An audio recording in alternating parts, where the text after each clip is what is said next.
All right, welcome into Are You Cirrus, episode 12. Yeah, we didn't get canceled with Lauren, so we are back for another. Oh my God, this view is so awful. I know, it's so bad. I've given up on it. We talk about it every time. Everybody's probably sick of it. But to everyone who tuned in last week, you're welcome, or I'm sorry. I don't know which one. Yeah. Maybe enjoyed it. We enjoyed it. I think it was great. And like I said, it was kind of our idea to Yeah. lighten things up a little bit after episode 10 with Yeah. all the El Nino hurricane talk, you know. Which- Some people requested, Yeah. like wanting to know, meet other members of the staff. So we're going to, sprinkle those in the future. Yeah, we were going to do Darion right after, but we said, hey, I know we got some weather lovers who Yeah. want to know more weather stuff, and that's fine. We have that for you. I think this is a podcast for everybody. Yeah. That's the goal. Right. So whether it be the morning show, whether it be the evenings, whether it be weather, we have it. I do have a couple of questions, and then this one is called Shooting the Breeze. Shooting the breeze because you don't have any notes. No notes. You're totally unprepared for a change. Yeah. And that's what we did with Lauren, and you saw how that went. So Yep. who knows what this one's going to do. Okay. But I'm really excited because there's a couple of things I want to ask. First off, if you're watching this and wondering how are we doing this, I'm technically in Kentucky. Yeah. Hey, Andrew in Kentucky. But this is our episode 12, and this is what's fun. I want to catch up on you first and Okay. catch up on how everything's going. How's Jamie doing? Jamie is good. Cruising right along, this is kind of that quiet time of the year, not a lot going on weather-wise before the meat of hurricane season shows Yeah. up. So cruising along, working in the garden, still getting that done, Yeah. and having a ball. It's crazy to me because the episode here on this Thursday, Memorial Day, is next week. Yeah. That's kind of the kickoff. Yeah, that is the kickoff. Severe weather season for us. You get the summertime weather Yeah. pattern, and then we really start getting into hurricane stuff. So you'll start seeing some of that stuff from us. Yep. I do want to say your garden. Yeah. I've kind of impressed myself this year. It looks great. It's pretty good. Yeah, if you don't follow me on Facebook, I had a completely rotten deck that I started ripping up in January. Went from that to had a patio installed, and that just kind of snowballed into, well, let's build a pergola. Let me try to do this and do this and do this, and it just expanded and ended up kind of being a whole backyard makeover. So I'm loving it. We always talk about it. I'm a homebody. I love to be at home. Yep. If I'm not here, I'm either at happy hour or at home. And if I'm at happy hour, I'm home by 6:30. It's the best part. Yeah. And I'm an outside guy, so I love to hang out outside and got my yard. It's my stress release. Yep. Nothing feels better than for me to get out there and to get my hands dirty and to feel like I accomplished something. And so I love that. And let me just tell you, too, for people that listen, because we have people that don't, Yeah. outside of Myrtle Beach, when we say happy hour, I want to go ahead and say, like, Myrtle Beach should be like Myrtle Happy Hour Beach. Because back home, when you say happy hour, it's just drinks. Right. In A lot of Kentucky. states don't, like North Carolina doesn't allow happy hour. Y'all, I we have it made here. yeah. You get food, like, for example, you can get food entrees that typically are $18 or something. Yeah. For as cheap as $5. Yeah, $5. So it's drinks, it's food, it's appetizers. You could go have a meal with your family, say family of 4, $60. Oh, yeah. Yeah. If that. I love to make happy hour my meal because I'm also cheap. Me and you both. I'm cheap. I'm cheap. So if I can go and get some, $5 steak bites and a salad from Chuck's and a drink or two for $5 a pop, that's you can't It's a good beat night. it. Yeah. It's a good night for Can't sure. beat So it. I just wanted to make sure we say, because I Yeah. know we've mentioned a lot, and they're like, wham. Oh. They probably think if it's drinks only. Right. These two just drink They all the just time. drink all the time. We don't.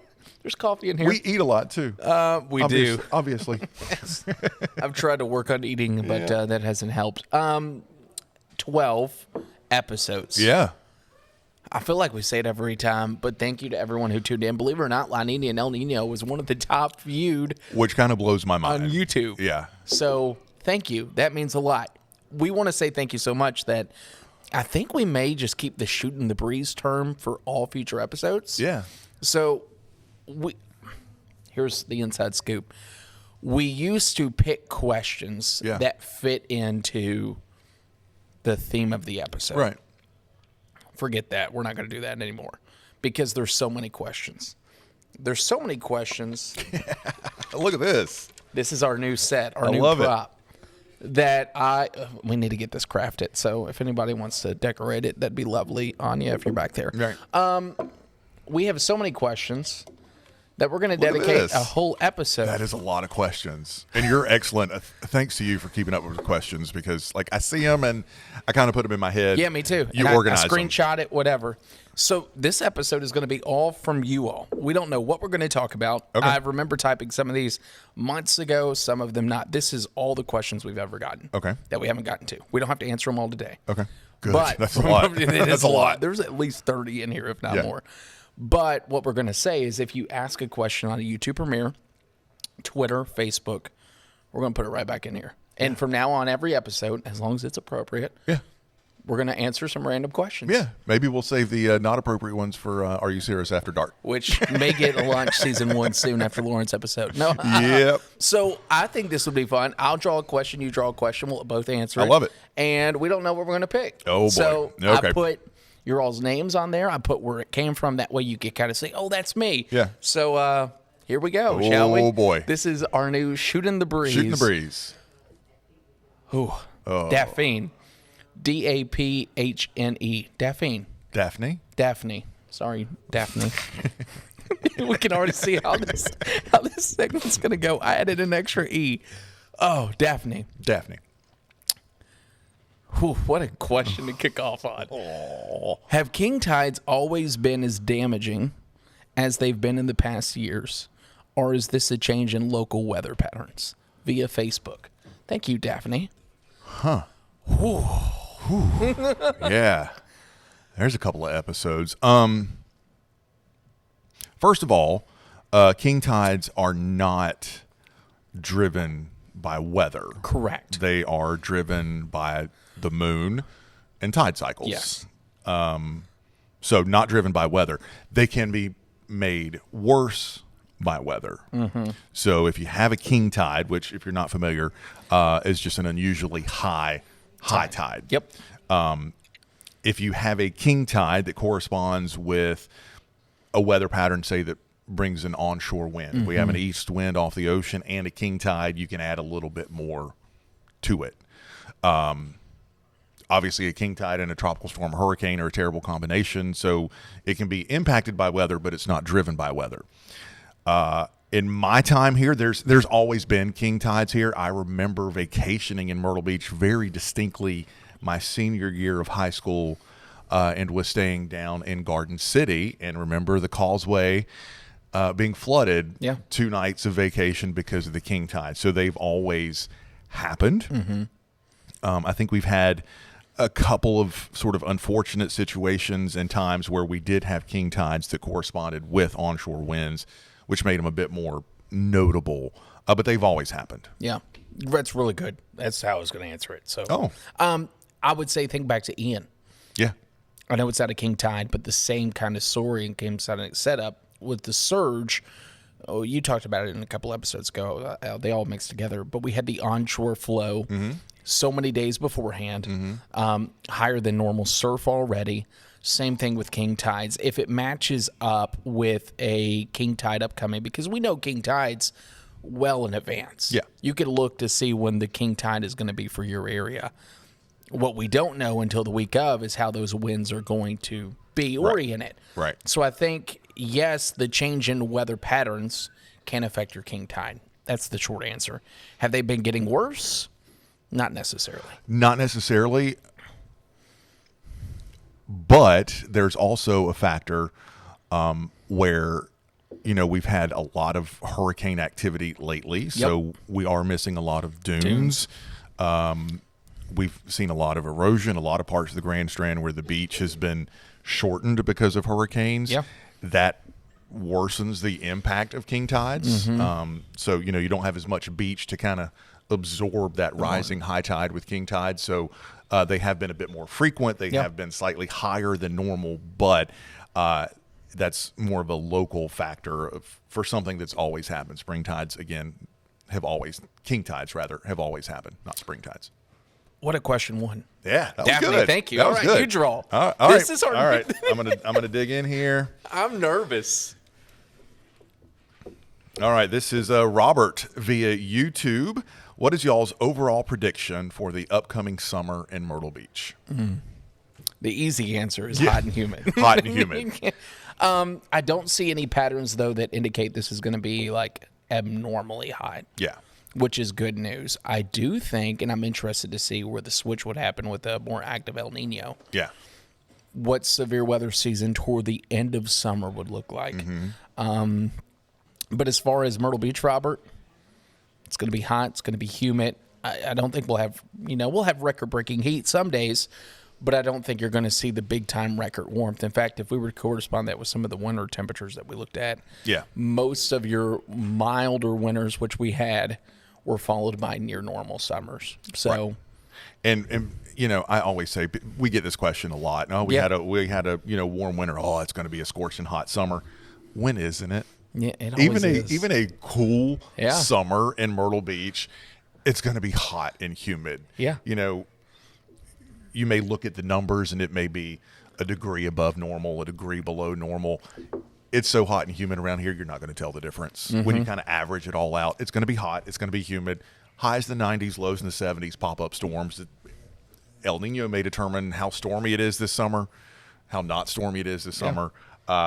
It's going to be hot and humid.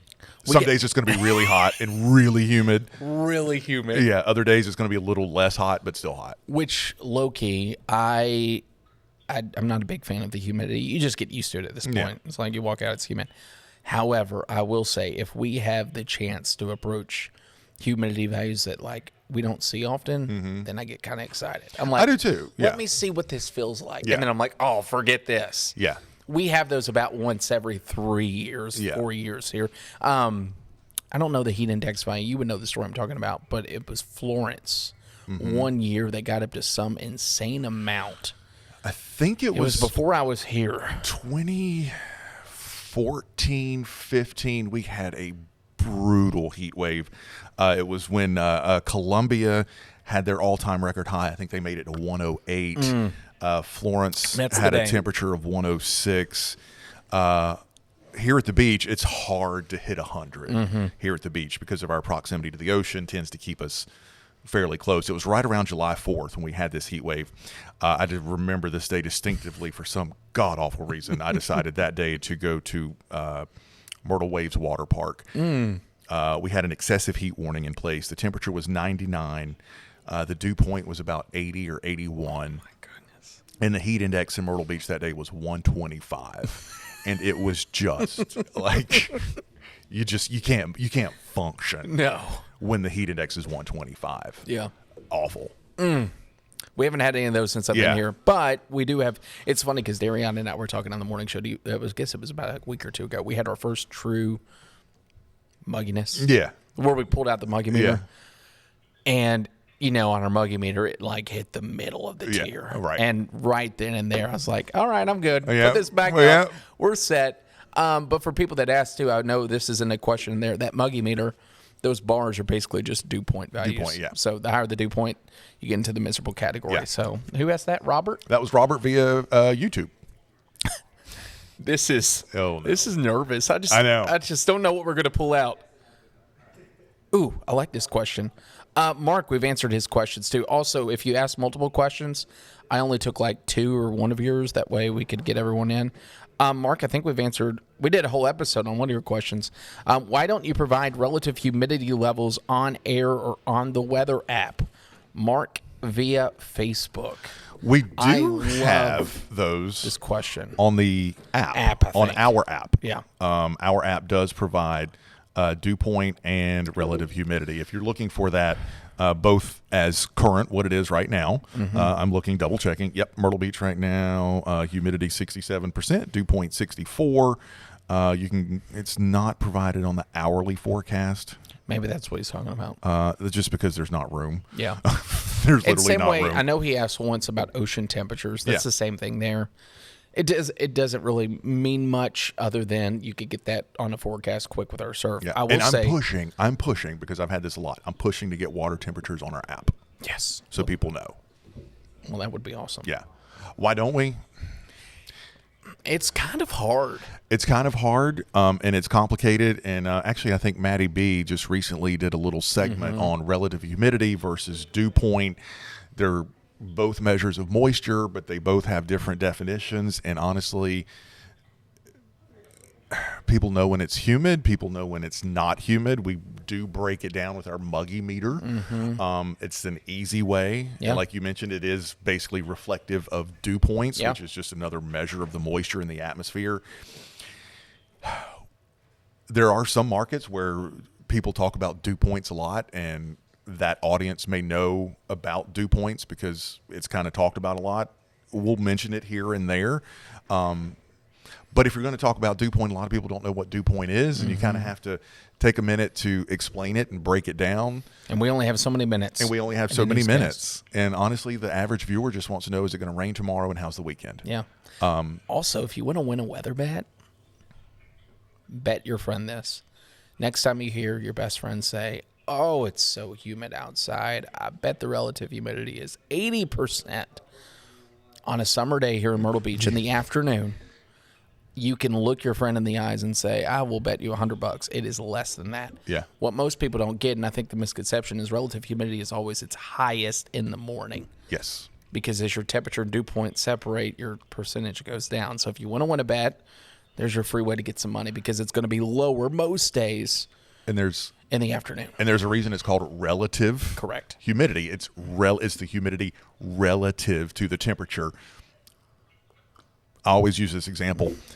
If it's 45 degrees and the dew point is 45, Yeah, 100%. the humidity is 100%. That's not humid. The air is saturated, Yeah. but it's not humid.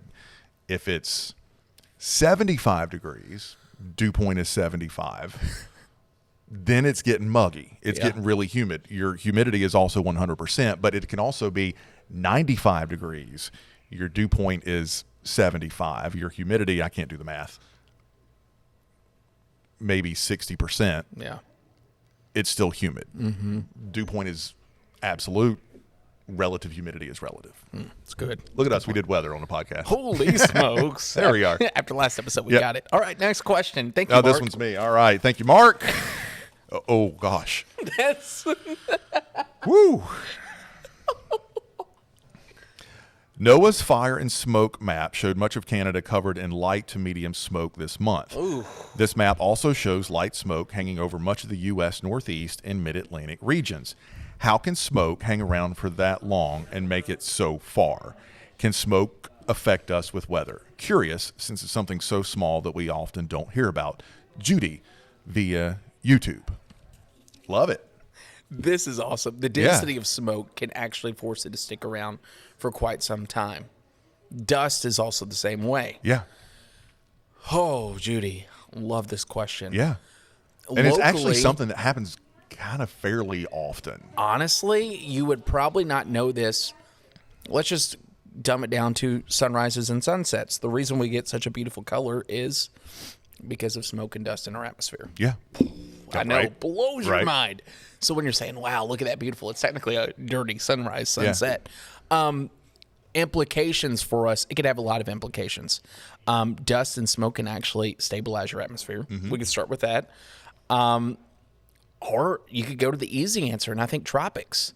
Saharan dust. Yeah. You get strong plumes of Saharan dust, which typically happens in the early summer seasons. You get strong winds that force basically the dust out over the Atlantic, and it just stabilizes the activity in the Atlantic Ocean. Yeah, it's really dry air, and it's very stable air associated with that Saharan dust. And it it's, doesn't take much. we call it SAL, Yeah. the Saharan air layer, and it'll shut down the tropics. If there's a big SAL out there, it'll shut them down in a heartbeat. Shut it down in a heartbeat, and we could even have it on the opposite side. We've had wildfire smoke. Yeah.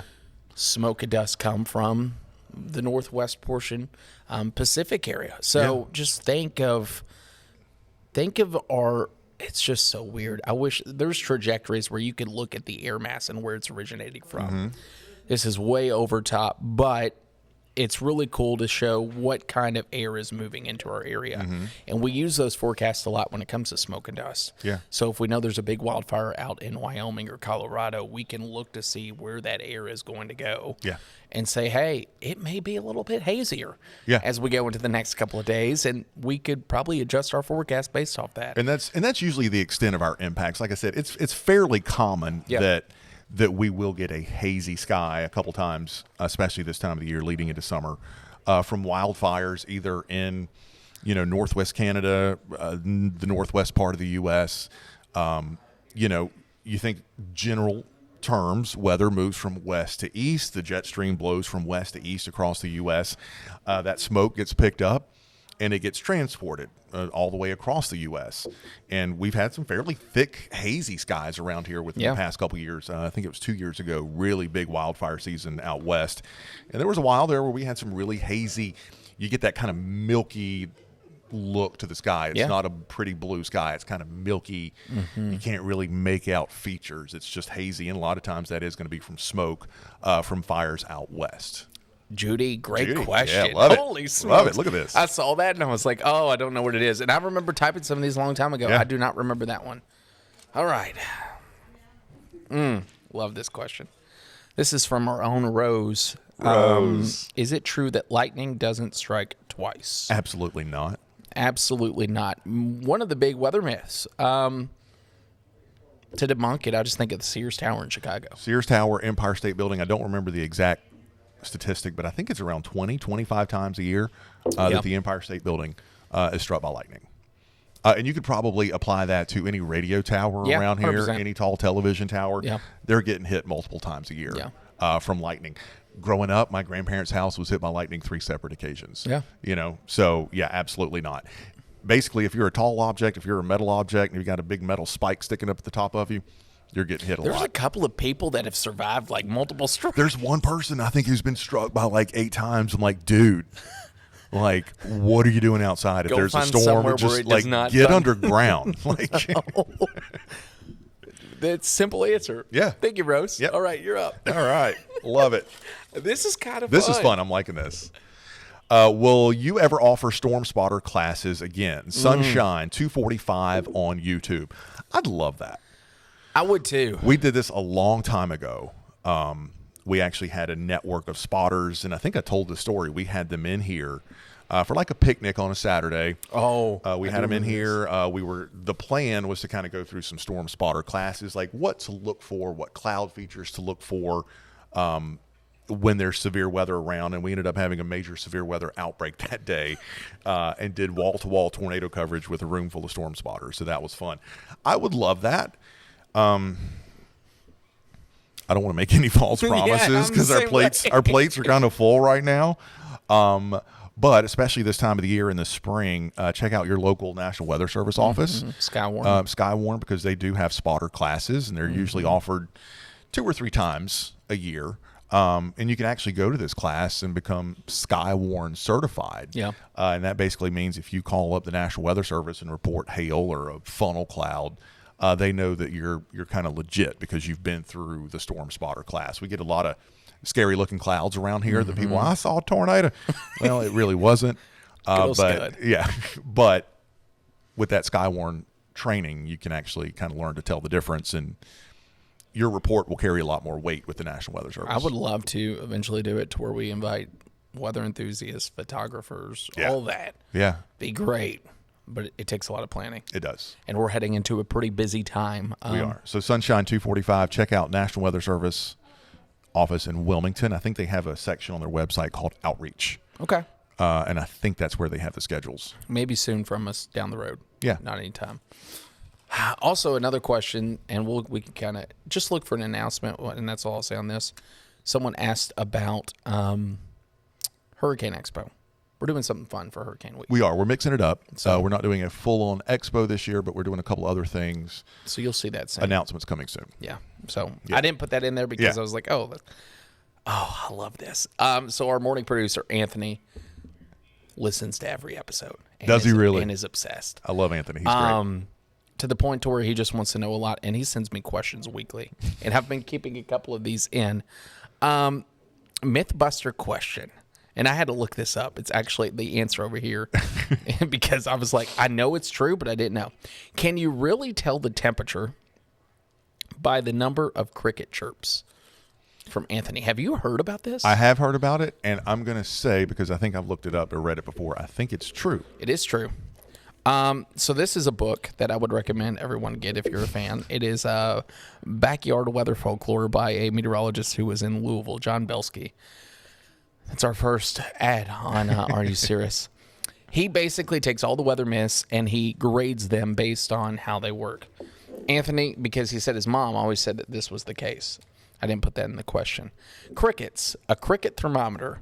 Count the number of cricket chirps in 15 seconds. Add 37 to that number to get the current temperature. Accuracy score B+. Okay. I'm not going to do it. If I hear a cricket inside my house, I'm looking for it to kill it and step on it. 1, 2, 3, where are you? I'm walking around with the raid. I learned That's something cool, yeah. sort Yeah, of no, new I had today. heard that. I didn't know the mathematical formula to it. Add 37 but, in 15 seconds of chirps. yeah. I think obviously if you were born and raised in the Carolinas, you know, there's one weather myth that everybody brings out every winter around here, and it's the thunder in winter, snow 7 days later. Yep. Depending on who your grandma was, it could be snow in 5 days, 7 days, 10 days, or 12 days. But basically, if it thunders in winter, it's going to snow. Bigger opportunity in window. Yeah. On that one. That's awesome. Yeah, maybe we can handle that as we go into winter. We'll take a deep dive into that. Let's do a couple more, Okay. and then we'll slowly begin to wrap this up. Is it my turn? Yep. All right. I'm not looking again. Crickets. I love this one too. Oh. What are the most frustrating forecast busts? This is Jeff via Facebook, and I think we probably covered some of these in the past, but I will gladly tell the story again with probably a tear coming down my eye. I'll let you cue that story up. I don't know if I have events 100%. I think the ones that really stink. Obviously, this is the easy answer. Is the one that you feel the most confident about. But it happens. Severe weather ones for me hit hard. Not because I want them to happen, but you spend weeks looking at a pattern, days, building the graphics. The forecast is there. All the ingredients are there. And something just doesn't pan out. Remember, model data isn't the gospel. You say that all the time. Don't take this as the gospel. But it's and a lot of it's nowcasting, but it's so easy to just sit there and like you're looking at this for days and days and this is it. Like this is gonna happen. And then day of, we're looking good, but there's a point in each day when this happens where you're like, oh no. Yeah, you hit that realization that your forecast is falling apart in front of you. And you start to figure out, all right, what graphics need to be built? How do we work this down? So for me, I would say severe weather now. Back then it was snow, just because you want to get every line drawn so perfectly, and it's not possible. But speaking of snow. Yeah. With the winter ones are the worst, and you can ask any meteorologist here in this market. This was just before you came. Probably the biggest bust in most of our careers. All of my biggest busts have been snowstorms. But yeah, 2019, 20, I can't remember when that was. They blend together, but yeah, it was the big coastal southeast snowstorm, you know, and you could see it coming a mile away. The setup was as good as it gets for snow around here. It was just a classic setup for snow on the coast of South Carolina, and our forecast was out 2 to 4 inches of snow. Like I told this story before I got up that morning. Temperature was like 27. It was already cloudy. Looked at the radar, and it's snowing in Jacksonville, Florida. It's snowing in Tallahassee. It's snowing in Savannah, and it's all coming up the coast. And I'm like, score. Like, this one, we have nailed it. This one is going down. It's going to snow. It's going to be perfect. Started to get a little freezing drizzle. That was kind of in the forecast. Got a little sleet. Got a little freezing rain that morning. It was expected to change over the snow, and you know, the radar was, all the moisture was coming up, and it got to about Georgetown and just kind of stopped. And I was like, okay, well, we'll be all right. Just a little delay. And the rest of the day, it just stopped. It would make it to about Georgetown and wouldn't come any further north. And then it kind of started looping around. So it's snowing in Georgetown. It's snowing in Florence.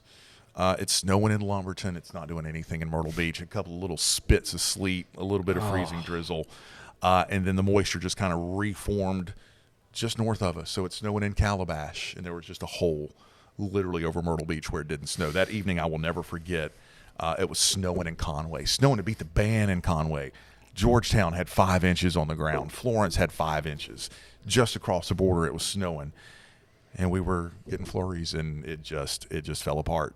And then there was that realization. I remember Robert and I kind of looking at each other like, yeah, it's not going to happen. There's no worse feeling. Oh, yeah, because especially a forecast that sensitive in a place like this for snow, you pour your heart and soul into it, and for it to look so good, and then just to go to waste. It's just, I've never felt so deflated from a forecast in my life. It's awful.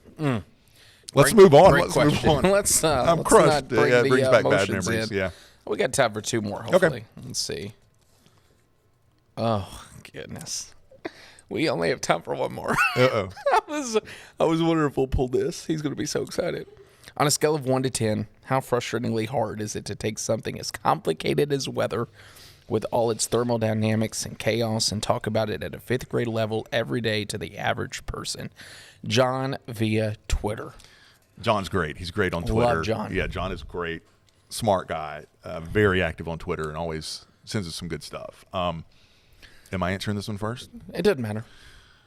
I saw this one come across and actually started kind of thinking about it. Yeah, me too.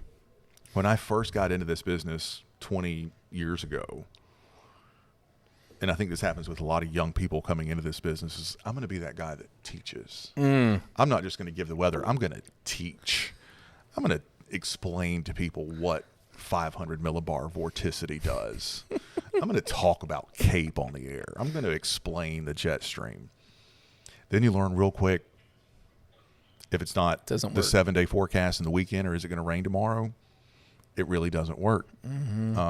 So it took a couple of years. And now, on as far as how frustrating it is on a scale of 1 to 10, not at all.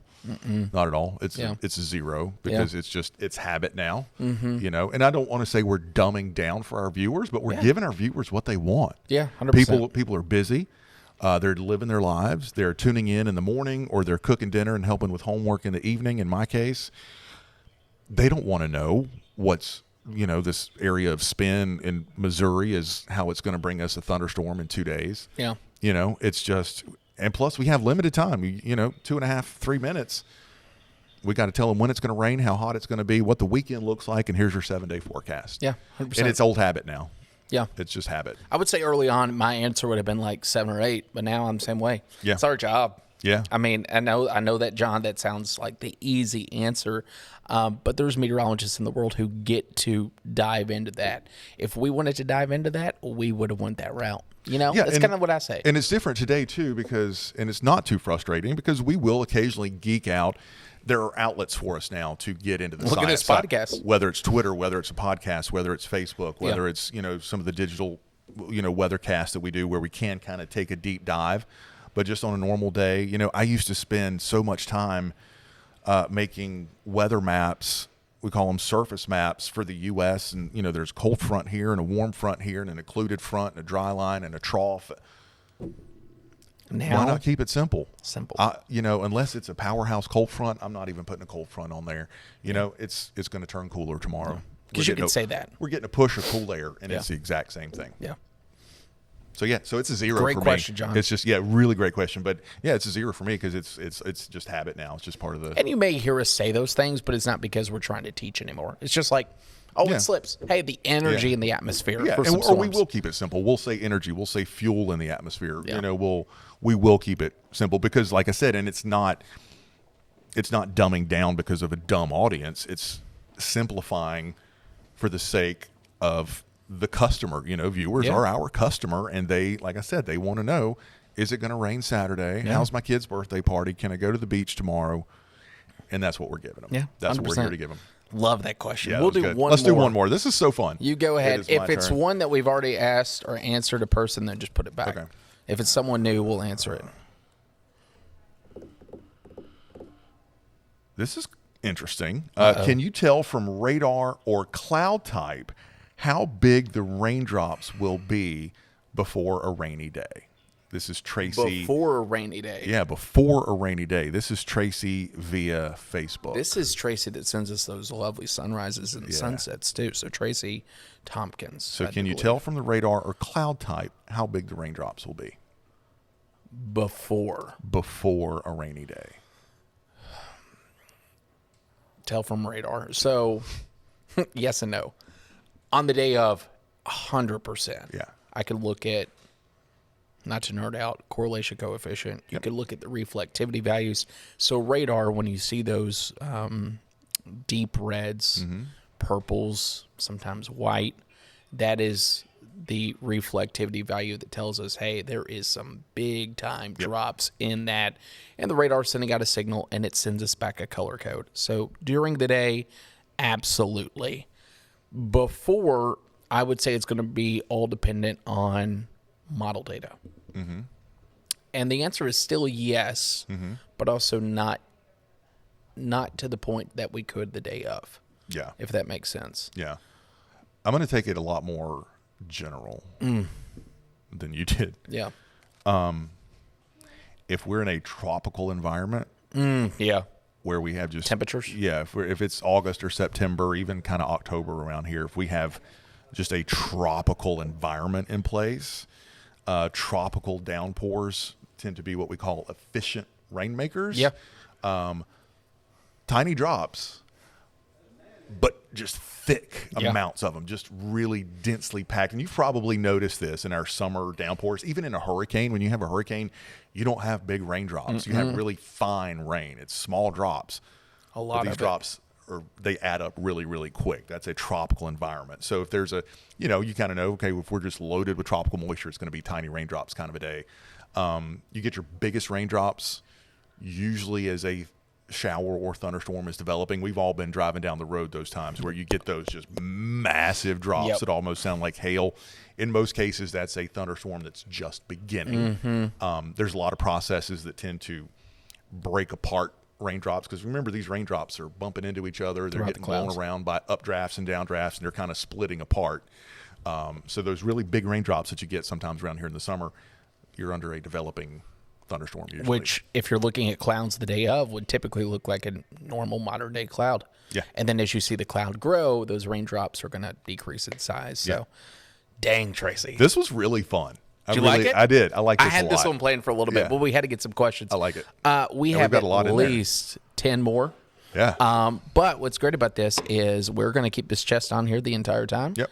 And now when you all have it, I will type them out, put them in here, and each episode we will answer a couple of these blind before we go into our new segment. And maybe we'll call this segment Shooting the Breeze. Shooting the Breeze. I don't know. Did you like it? Enjoy it? I did. I really like that. I feel like we covered a lot of ground. We made a lot of people happy, and we got back into weather.